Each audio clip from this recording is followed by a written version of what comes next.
ശ്രീ ഫക്രുദ്ദീൻ അലി, എന്നിട്ട് ഈ കോളേജിലെ കുട്ടികളെ ഭീഷണിപ്പെടുത്തുകയാണ്. പറഞ്ഞാൽ കൊന്നുകളയും, തല കാണില്ല എന്നൊക്കെ. ടി പി ചന്ദ്രശേഖരൻ വധക്കേസിൽ കഴിഞ്ഞ ദിവസം പ്രതി ചേർക്കപ്പെട്ടയാൾ പറഞ്ഞത് ചന്ദ്രശേഖരന്റെ തല പൂക്കുല ചിതറിക്കുന്ന പോലെ റോഡിൽ ചിതറിക്കും എന്നാണ്.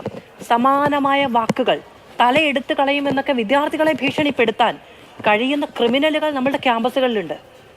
അത് ഏതെങ്കിലും ഒരു വിദ്യാർത്ഥി സംഘടന മാത്രമല്ല, ആർക്ക് എവിടെയാണോ ശക്തി ഉള്ളത് അവിടെ ഒരു ഘട്ടത്തിൽ ആദ്യമുള്ളത് വളരെ പ്രബുദ്ധരായിട്ടുള്ള ആളുകളായിരുന്നു. നമ്മുടെ സുരേഷ് ഗോപിനെയൊക്കെ പോലെയുള്ള അങ്ങനെയുള്ള ആളുകൾ, ഇപ്പം നമ്മുടെ ബാലുശ്ശേരി MLA വരെയുള്ള അങ്ങനെയുള്ള ആ ഒരു രീതിയിലുള്ള ആളുകളാണ്.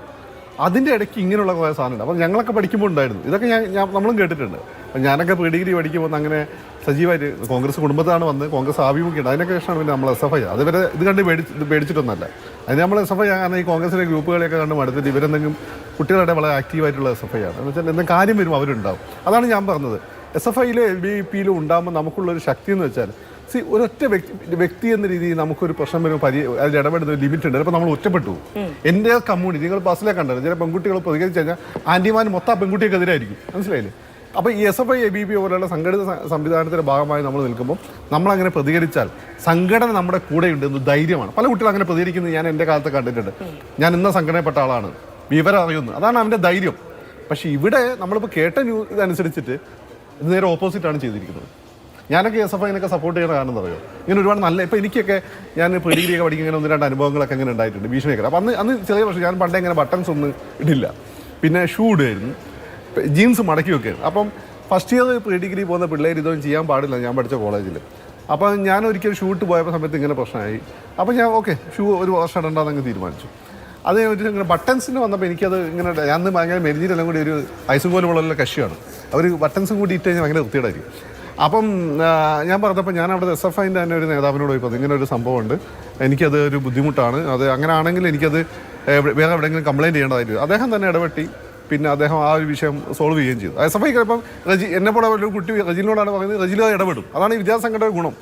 പക്ഷേ ഇപ്പോൾ അതിനൊക്കെ ഒരു മൂല്യച്യുതി വന്നിട്ടുണ്ടോ എന്ന് നമ്മൾ വളരെ കാര്യമായി സംശയിക്കേണ്ടിയിരിക്കുന്നു. കാരണം ഇങ്ങനെയുള്ള എലിമെൻറ്റിനെ ഇവർക്ക് എവിടുന്ന് പ്രൊട്ടക്ഷൻ കിട്ടുന്നു? ഞാൻ പറഞ്ഞല്ലോ, നല്ലത് ചെയ്യാനുള്ള നമ്മൾക്ക് ശക്തി വരുന്നത് ഈ പ്രസ്ഥാനത്തു നിന്നാണ്.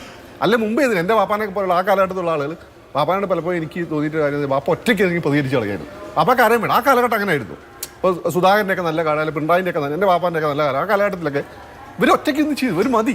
പക്ഷെ നമ്മളെ കാലഘട്ടം വരുമ്പോൾ നമുക്ക് അത്ര ധൈര്യമില്ല ഒരു പ്രസ്ഥാനത്തിന്. അവിടെ അപ്പോൾ ആ ഒരു പോസിറ്റീവായുള്ള കാര്യം നെഗറ്റീവാണ് ഒരു വലിയൊരു പ്രശ്നമാണ്. രണ്ടാമത്തെ നമ്മുടെ ക്യാമ്പസുകളും ഹോസ്റ്റലുകളും നിങ്ങൾ കാര്യം മനസ്സിലാക്കിയാൽ മതി.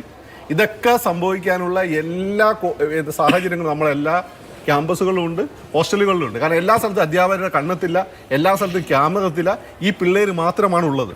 അപ്പോൾ സ്വാഭാവികമായിട്ട് അവരുടെ ഉള്ളിലൊരു കാര്യങ്ങൾ നടന്നാൽ 3-4 പിള്ളേർ കൂടി ഒരുമിച്ച് ഒരു കാര്യം ചെയ്ത് കഴിഞ്ഞാൽ പെട്ടെന്ന് കണ്ടുപിടിക്കാൻ നമുക്ക് ബുദ്ധിമുട്ടാണ്. അതിന് ഏറ്റവും വേണ്ടത് എല്ലാ പ്രധാനപ്പെട്ട സ്ഥലത്തും വർക്ക് ചെയ്യുന്ന ക്യാമറ വേണം. ഇങ്ങനെ ഒരു സംഭവം നടന്നു കഴിഞ്ഞാൽ പലപ്പോഴും ക്യാമറ സാധനം ഉണ്ടാവില്ല.